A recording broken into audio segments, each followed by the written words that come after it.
Hello दोस्तों, आज हम पढ़ेंगे रेफ्रिजरेशन एंड एयर कंडीशनिंग का फर्स्ट चैप्टर जो है फंडामेंटल ऑफ रेफ्रिजरेशन। मतलब कि कौन कौन सी बेसिक चीजें हैं जो रेफ्रिजरेशन के अंदर आपको जाननी चाहिए। तो सबसे पहले इंट्रोडक्शन। तो जो रेफ्रिजरेशन इफेक्ट जो होता है, रेफ्रिजरेटर जो होता है अपने घरों में, उसके खोज तो अभी साइंटिस्ट ने कुछ ही साल पहले की है, लेकिन इसका जो रेफ्रिजरेशन इफेक्ट है उसका काम तो बहुत पहले से स्टार्ट हो गया था।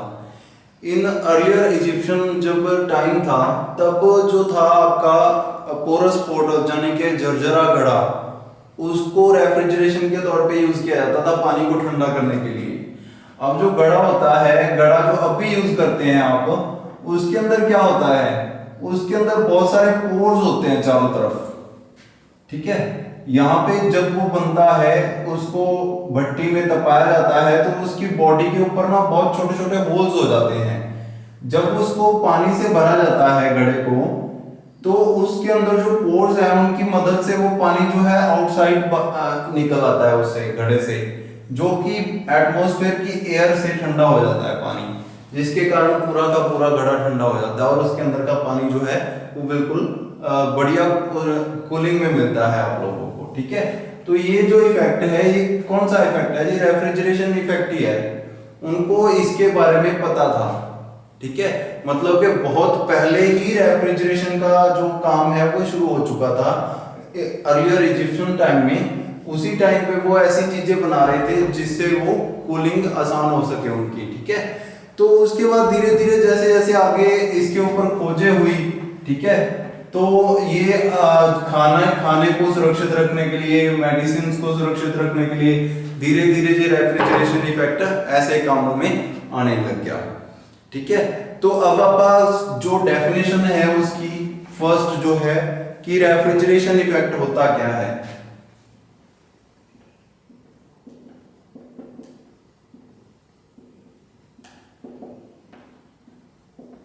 Effect, what is refrigeration effect? Refrigeration effect क्या होता है राजे? अगर आप किसी चीज, किसी भी बॉडी में से हीट रिमूव करते हैं, ठीक है, तो वो ठंडी हो जाती है। ठीक है, अगर आप किसी चीज को ठंडा करना चाहते हैं तो कूलिंग नाम की कोई चीज नहीं होती। उसका मतलब क्या होता है, आप उसमें से हीट रिमूव कर रहे हैं। The process of removing heat from a substance, ताकि उसको ठंडा किया जा सके, और वो हीट कहाँ जाती है? टू किसी और सब्सटेंस में आप उसको ट्रांसफर कर देते हैं। जैसा कि डेफिनेशन में लिखा हुआ है, the process of removing heat from a substance to be cooled and passing it on to some other substance under control condition। ठीक है, जैसे आपका रेफ्रिजरेटर होता है, रेफ्रिजरेटर के अंदर जो होता है, अपने ये वाला स्पेस जो है इसको कूल करना है। ठीक है, ये कूलिंग स्पेस है, इसको कूल करना है, तो आप इसकी हीट को, जो पीछे उसके कंडेंसर लगा रहता है, कंडेंसर के जरिए आप उसको क्या करते हैं, हीट को रिमूव कर देते हैं एटमॉस्फेयर के अंदर। मतलब जो कूलिंग स्पेस है उसमें से हीट को निकाल के आपने उसको किसको दे दिया? एटमॉस्फेयर को दे दिया। जो बोलते हैं ना कि एयर कंडीशनर जो है वो एटमॉस्फेयर के लिए खराब है, ग्लोबल वार्मिंग को बढ़ा रहे हैं, उसका कारण यही है, वो आपके एक रूम में से तो कूलिंग कर रहे हैं, वो कूलिंग नहीं कर रहे, सॉरी, हीट रिमूव कर रहे हैं। आपके रूम में से हीट रिमूव करके उसको किसको दे रहे हैं? एटमॉस्फेयर को, सराउंडिंग को दे रहे हैं वो। तो हीट कहां बढ़ रही है? एटमॉस्फेयर के अंदर हीट बढ़ रही है और आपके रूम के अंदर हीट कम हो रही है। ठीक है, तो ये सारा जो है रेफ्रिजरेशन इफेक्ट है, जिसके जरिए आप हीट रिमूव करते हैं। The process of removing heat from a substance, the process of removing heat from a substance is known as refrigeration effect. ठीक है, एक किसी चीज में से हीट को रिमूव करना क्या कहलाता है? रेफ्रिजरेशन इफेक्ट कहलाता है। दूसरा क्वेश्चन बनता है, what is air conditioning?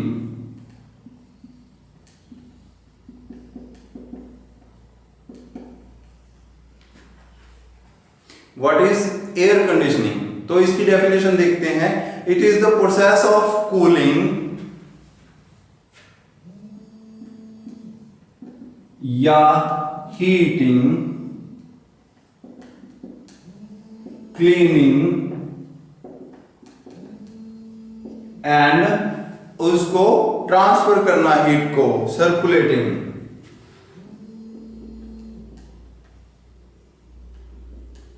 Of air, ठीक है, एयर को कूल करना, या हीट करना, उसको क्लीनिंग करना, साफ करना, उसको सर्कुलेट करना, रूम में से अंदर बाहर उसको सर्कुलेट करना, ठीक है, एयर को। ये किसका काम है? एयर कंडीशनर का काम है। और एक और काम बहुत ही important, the air after humidification, humidity को कंट्रोल करना, कितना ह्यूमिडिटी होनी चाहिए उसके अंदर। ह्यूमिडिटी होता है नमी। आपने देखा होगा किसी दिन ज्यादा नमी वाले दिन अगर आप सिंपल कूलर चलाते हो विद वाटर, उसके अंदर जो नमी है, ह्यूमिडिटी है, वो ज्यादा हो जाती है, जिसके कारण आपको सांस लेने में दिक्कत होती है। लेकिन एयर कंडीशनिंग में ऐसा सिस्टम नहीं होता। वहां पे तो वो पहले ही नमी को कंट्रोल करके उसको पानी को निकाल के पहले ही हवा में से फिर वो सर्कुलेट करता है। आपने देखा होगा एयर कंडीशनर से पानी रिश्ता रहता है हमेशा, ठीक है, वो किसके कारण होता है? वो उसी के कारण होता है क्योंकि एयर कंडीशनर उसमें से नमी को एब्जॉर्ब कर लेता है, ठीक है। नेक्स्ट मेजर क्वेश्चन जो बनता है वो है unit of refrigeration. What is the unit of refrigeration? तो रेफ्रिजरेशन को आप जब डिफाइन करते हैं तो इसकी यूनिट बनती है ton of refrigeration.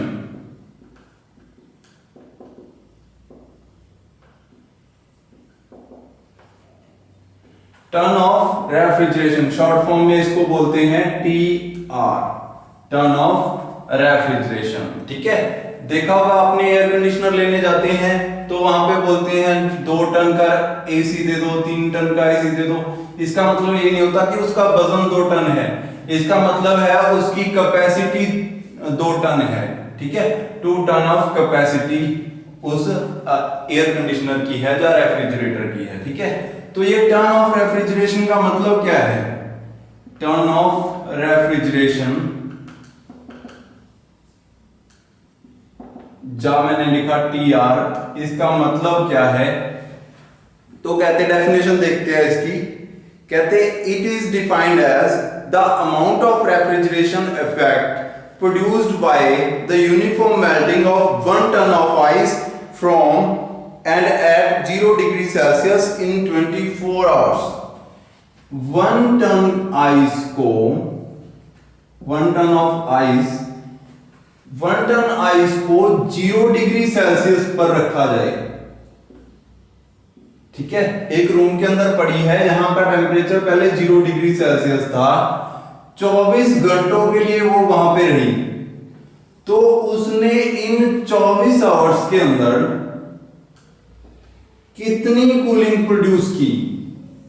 1 ton of ice at and from 0 degree Celsius in 24 hours जितनी कूलिंग प्रोड्यूस करेगी उसको बोलेंगे 1 ton of refrigeration. 1 ton ice लिया पानी, उसको 0 डिग्री पर रखा, पहले ही 0 डिग्री टेम्परेचर है, 0 डिग्री टेम्परेचर पर रखा, और उसके बाद 24 घंटों के अंदर उसने जितनी कूलिंग प्रोड्यूस की, ठीक है, उसको क्या बोलेंगे? 1 टन ऑफ रेफ्रिजरेशन, ठीक है। ये इसकी यूनिट है। लेकिन अब अलग अलग उसके अंदर सिस्टम्स के अंदर इसको अलग अलग तरीके से डिफाइन किया जाता है। जैसे अगर आप बात करें MKS सिस्टम के अंदर, तो 1 टन इज इक्वल टू, उसके अंदर होता है 900 किलोग्राम। MKS सिस्टम के अंदर 1 टन जो 900 किलोग्राम के बराबर होता है। तो इस हिसाब से अगर उसकी लेटेंट हीट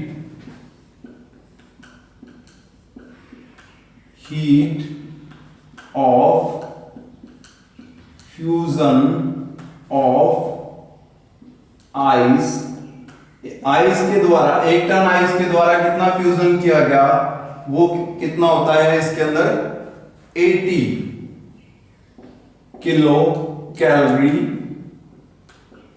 पर किलोग्राम। 1 किलोग्राम आइस के द्वारा 80 किलो कैलोरीज जो होती हैं वो लेटेंट हीट प्रोड्यूस की जाती है। तो टोटल अगर मैं करूं इन दोनों को, तो पूरे दिन के अंदर 900 किलोग्राम आइस जो थी वो कितने घंटे रही, 24 घंटे। मतलब 24 घंटे के अंदर इसके द्वारा कितना कूलिंग इफेक्ट प्रोड्यूस किया गया। तो इन दोनों को मल्टीप्लाई कर देंगे, 900 इंटू 80 इज इक्वल टू, यहां पे आपका आएगा 72,000 72,000 किलो कैलोरी पर डे। एक दिन में कितनी किलो कैलोरीज जो है वो प्रोड्यूस करेगा, 72,000 किलो कैलोरीज पर डे। तो ये क्या हो गया, एमकेएस यूनिट के अंदर कितनी कूलिंग प्रोड्यूस करेगा वो, 72,000 किलो कैलोरीज पर डे। ऐसे ही एक और यूनिट होती है, यूनिट सिस्टम होता है एसआई यूनिट सिस्टम। बहुत ही इंपॉर्टेंट क्वेश्चन है एसआई यूनिट सिस्टम के अंदर। एसआई यूनिट के अंदर 1 टन ऑफ रेफ्रिजरेशन कितने के बराबर होता है। तो इसके अंदर जो 1 टन होता है ice, 1 ton ice is equal to, ये होता है लगभग 907.18 907.18 किलोग्राम के बराबर होता है 1 टन ऑफ आइस। ठीक है, तो लेटेंट हीट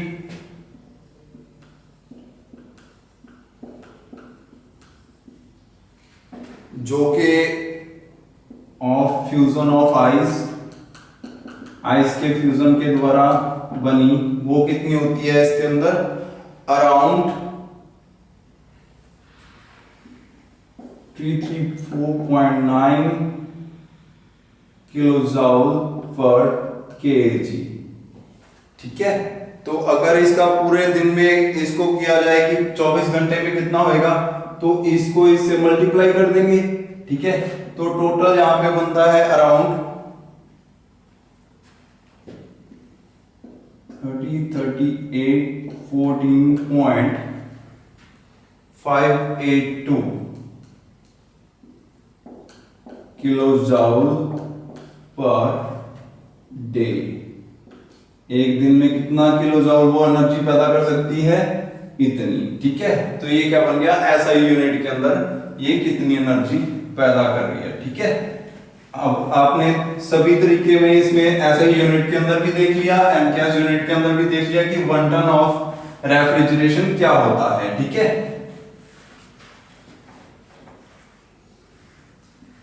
एसआई यूनिट के अंदर इसको किलोवाट के अंदर भी लिखते हैं। ठीक है, जैसे मैंने आपको बताया था 3814.582 किलोजूल पर डे आपने निकाला था। ये अगर इसको सेकंड में कन्वर्ट कर दिया जाए, मतलब डिवाइडेड बाय 24 आवर्स बन गया, 1 घंटे में बन गया, इंटू 60, 1 मिनट में बन गया, इंटू 60, 1 सेकंड में बन गया, मतलब किलोजूल पर सेकंड।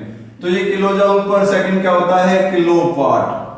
तो आप इसको किलोवाट में भी लिख सकते हैं, जो इसका आंसर आएगा वो क्या होगा, किलोवाट। ठीक है, तो ऐसे भी आप इसको डिफाइन कर सकते हो 1 टन ऑफ रेफ्रिजरेशन को। ठीक है, ये हमेशा कांस्टेंट रहेगा। ठीक है, इसमें कोई चेंज नहीं होगा। नेक्स्ट क्वेश्चन जो बनता है वो है COP, coefficient of performance. Coefficient of performance क्या होता है, ये मशीन का कितनी एफिशिएंसी है, परफॉर्मेंस के ऊपर है। मतलब कि मशीन कैसे परफॉर्म कर रही है, जो आपका रेफ्रिजरेटर आपने यूज कर रहे हो वो कैसे परफॉर्म कर रहा है, वो अच्छा काम कर रहा है, वो खराब काम कर रहा है, उसको निकालने के लिए आप क्या यूज करते हैं, कौन सी टर्म यूज करते हैं, कोफिशिएंट ऑफ परफॉर्मेंस। तो इसकी डेफिनेशन देख लेते हैं। It is defined as the ratio between the refrigeration effect in evaporator to the work input. तो COP क्या होता है? रेफ्रिजरेटिंग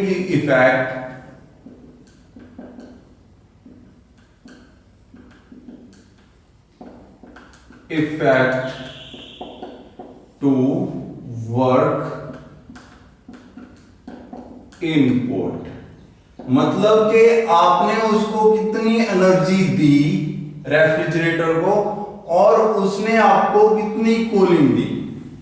ठीक है, आपने इतने किलो जूल या इतने किलोवाट इसको एनर्जी दी, इसने इतने किलोवाट आपको कूलिंग दी। ठीक है, उन दोनों को अगर आप डिवाइड करेंगे तो वो क्या बनेगा? Term COP, coefficient of performance. इससे आप ये पता लगा सकते हो कि आपकी मशीन अच्छा काम कर रही है या खराब काम कर रही है, या दो मशीनों को आपस में कंपेयर करना हो रेफ्रिजरेटर्स को, वो भी इससे किया जा सकता है। ठीक है, नेक्स्ट टर्म इसके अंदर आता है रिलेटिव COP। रिलेटिव COP का मतलब क्या होता है?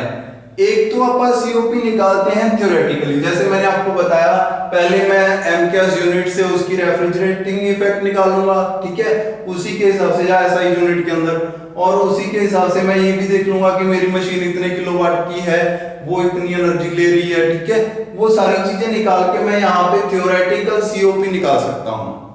ठीक है, लेकिन एक एक्चुअल COP भी आएगी जब रेफ्रिजरेटिंग इफेक्ट पूरा हो गया। मैं देखूंगा कि इतने यूनिट मेरा करंट का खर्चा हो गया और इतना किलोवाट इसने एनर्जी दी, वो रियल होगी, एक्चुअल। एक तो थ्योरेटिकल, एक एक्चुअल, उन दोनों का कंपेयर करें तो वो क्या होता है? Relative COP। तो रिलेटिव COP क्या होता है? Actual COP divided by theoretical.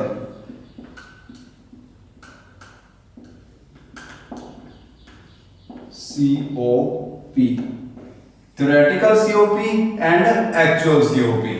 Actual COP कौन सी? जो रियल में एनर्जी अपने निकाली जब अपने रेफ्रिजरेटर का इस्तेमाल किया। थ्योरेटिकल COP जो अपने कॉपी में जब उसको तैयार किया तब उसका COP निकाला था।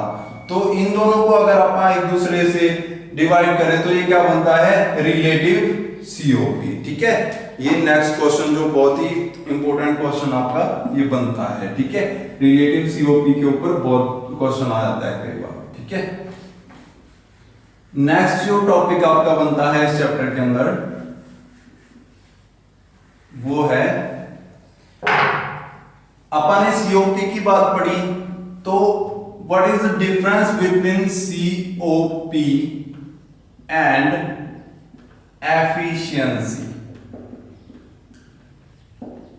एफिशिएंसी क्या होता है और COP क्या होता है और इन दोनों के बीच में डिफरेंस क्या है। ठीक है, आपने COP के बारे में पढ़ा। COP क्या होता है?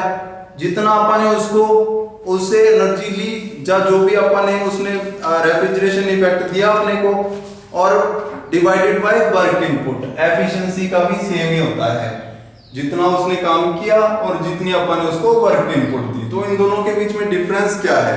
यहां पे देखते हैं, लिखा हुआ है जो COP होता है,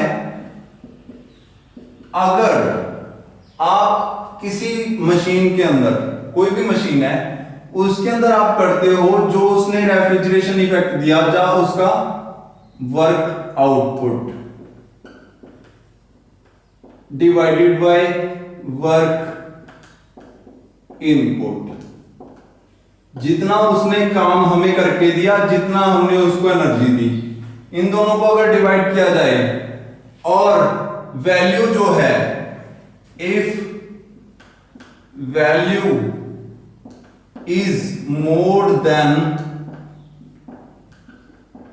यूनिटी, अगर वैल्यू एक से ज्यादा आती है, इन दोनों को डिवाइड किया, उसने जो वर्क आउटपुट दी और अपन ने जो उसको काम दिया, अगर इन दोनों को डिवाइड करके जो वैल्यू है वो मोर देन यूनिटी, एक से ज्यादा आती है, तो ये क्या होगा? COP होगा, कोएफिशिएंट ऑफ परफॉर्मेंस। अगर वैल्यू,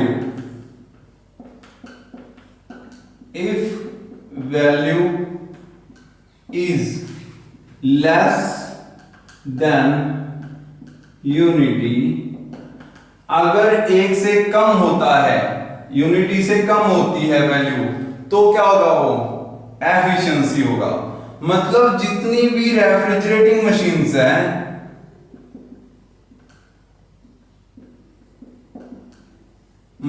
हैं, उनके अंदर जो वैल्यू है वो मोर देन 1 ही रहेगी हमेशा।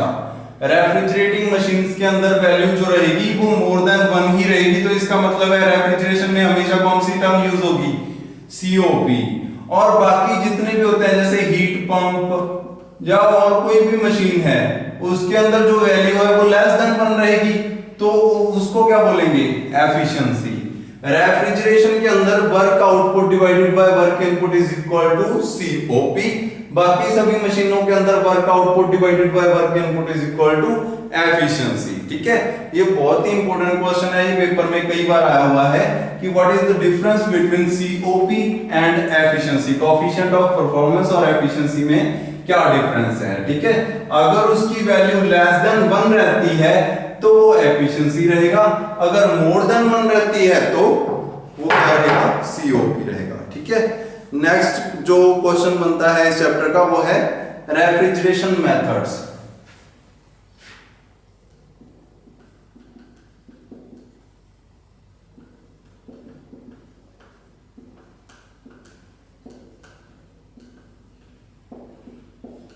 कौन कौन से तरीके हैं रेफ्रिजरेशन इफेक्ट पैदा करने के? कौन कौन से तरीके से आप रेफ्रिजरेशन इफेक्ट ले सकते हैं? तो इसके 10 जो है मेथड्स हैं अलग अलग जो आपके सिलेबस में है। आप बारी बारी से उनको एक एक करके डिफाइन ही करते जाएंगे। सबसे पहला है आइस रेफ्रिजरेशन। सिंपल आइस, एक टन आइस ली, उससे आप रेफ्रिजरेशन इफेक्ट पैदा करोगे तो वो क्या कहलाएगा? Ice refrigeration. सिंपल एक टन आइस रखी अपने रूम में, ठीक है, उससे आपका जो रूम है वो ठंडा हो रहा है, ठीक है, तो वो क्या कहलाएगा? Ice refrigeration. इसके लिए कुछ मॉडल भी तैयार किए जाते हैं जिससे कि आपकी रेफ्रिजरेशन इफेक्ट को और ज्यादा पावरफुल बनाया जा सके। जैसे कि आप एक डायग्राम से समझते हैं कि कैसे आप रेफ्रिजरेशन इफेक्ट को उसी आइस 1 टन ऑफ आइस से कैसे आप अच्छे से अच्छा रेफ्रिजरेशन इफेक्ट ले सकते हो। ठीक है, तो जैसे मान लो कि यहां पे एक आपने आइस जो सिस्टम है वो लगा रखा है, ठीक है, और यहां पे आपका एक पाइप है पानी को बाहर निकालने के लिए, ठीक है, यहां पे कूलिंग स्पेस है जिसको आपने ठंडा रखना है। ये वाला जो है ये कूलिंग स्पेस है, इसको आपने ठंडा करना है। यहां पे आप क्या करोगे? एक बॉक्स लगा के, कंटेनर लगा के, जिसके नीचे से होल्स हैं, यहां पे आप 1 टन आइस या कितनी भी आइस रख दोगे, ठीक है, ये क्या है? आइस। तो जब आपका क्या होगा, ये वाला सिस्टम जो मॉडल है इसमें से जो आइस जो मेल्ट होगी उसका पानी जो है वो कहां से? यहां से नीचे आएगा इस पाइप में से, ठीक है।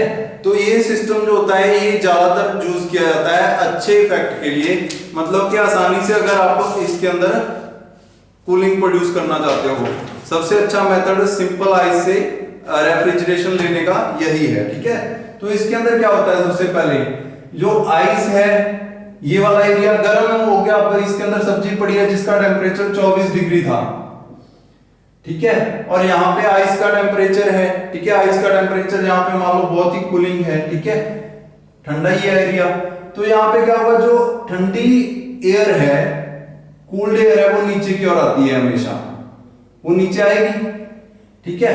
जब नीचे आएगी यहाँ पे वो गर्म एयर से टकराएगी, गर्म एयर से टकराने के बाद वो थोड़ी सी गर्म हो जाएगी, सब्जियों से टकराने के बाद थोड़ी सी गर्म हो जाएगी, फिर वो क्या करेगी?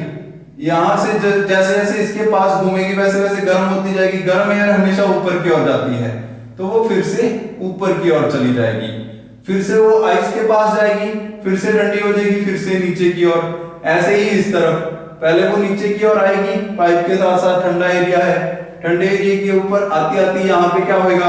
ये 24 डिग्री यहाँ पे किसी चीज जो रखी हुई है उसका टेम्परेचर है, उसके साथ टकराई, गर्म हुई, फिर से ऊपर की ओर चली जाएगी। गर्म एयर हमेशा ऊपर की ओर जाती है, ठीक है, तो फिर से आइस के साथ टकराएगी। ऐसे ही बार बार एयर सर्कुलेट होती रहेगी, जिससे क्या हो जाएगा, ये एरिया जो है वो कोल्ड हो जाएगा, ठीक है। मान लो यहाँ पे टेम्परेचर 10 डिग्री था, एयर यहाँ पे आई तो उसका टेम्परेचर बढ़ जाएगा, इसके कारण यहाँ पे इसका टेम्परेचर हो जाएगा 12 डिग्री और इसका टेम्परेचर 2 डिग्री कम हो जाएगा, मतलब 22 डिग्री रह जाएगा, ठीक है। धीरे धीरे जैसे जैसे यहाँ पे आएगी तो इसका टेम्परेचर हो जाएगा एयर का 14 डिग्री और इसका टेम्परेचर 2 डिग्री और कम हो जाएगा, मतलब 18 डिग्री रह जाएगा, ठीक है। फिर वो वापस गर्म होकर ऊपर जाएगी, फिर से ठंडी होकर 10 डिग्री पे फिर से नीचे आएगी, फिर से घूमेगी, फिर से ऊपर आएगी। मतलब कि ये वाला जो मॉडल है ये सिंपल आइस से अच्छी कूलिंग लेने के लिए बेस्ट है, ठीक है। ऐसे ही बहुत सारे तरीके से आप आइस से कूलिंग इफेक्ट ले सकते हैं, ठीक है। ये जो इसका पूरा डिटेल के अंदर आपको टॉपिक है, ये आपकी बुक में अवेलेबल है, आप उसको देख लेना, ठीक है। नेक्स्ट जो होता है इसी के अंदर दूसरा टाइप जो है वो है dry ice. Dry ice refrigeration. अब इसके अंदर और पहले वाले के अंदर क्या डिफरेंस है? ड्राई आइस किसको बोलते हैं? सॉलिड कार्बन डाइऑक्साइड को। Dry ice is equal to solid carbon dioxide, ठीक है। सॉलिड कार्बन डाइऑक्साइड को ड्राई आइस बोलते हैं, ठीक है। तो ये जो ड्राई आइस है ये यूज होती है सिंपल आइस की जगह पे। जब आप ड्राई आइस रेफ्रिजरेशन के ऊपर बात करते हो तो और कोई डिफरेंस नहीं है इसके अंदर, मेजर डिफरेंस नहीं है। एक तो इसके अंदर जो जब आइस मेल्ट हो रही थी तो उससे जो ड्रॉप्स बन रही थी उसको आप पानी बाहर निकालने के लिए एक पाइप लगाई हुई थी, ठीक है। इसके अंदर ये वाली पाइप लगाने की जरूरत नहीं है क्योंकि ड्राई आइस है, ठीक है। तो ड्राई आइस के अंदर और कोई डिफरेंस नहीं है। इसके अंदर आप सिर्फ क्या यूज करते हैं? सॉलिड कार्बन डाइऑक्साइड, ठीक है। कार्बन डाइऑक्साइड को इतना ठंडा कर दिया जाता है कि वो सॉलिड फॉर्म में आ जाती है। उसको जो वो आइस बनती है उसको यूज करते हैं as a ice in refrigeration, ठीक है। तो इससे जो है काम आसान हो जाता है, बहुत सारी चीजें। उनके एडवांटेजेस कर रहे थे तो सिंपल आइस वाले की पहले एडवांटेजेस देख लेते हैं। सिंपल आइस रेफ्रिजरेशन की कौन कौन सी एडवांटेजेस है, आज ये दो ही करेंगे अपन, बाकी नेक्स्ट लेक्चर में करेंगे।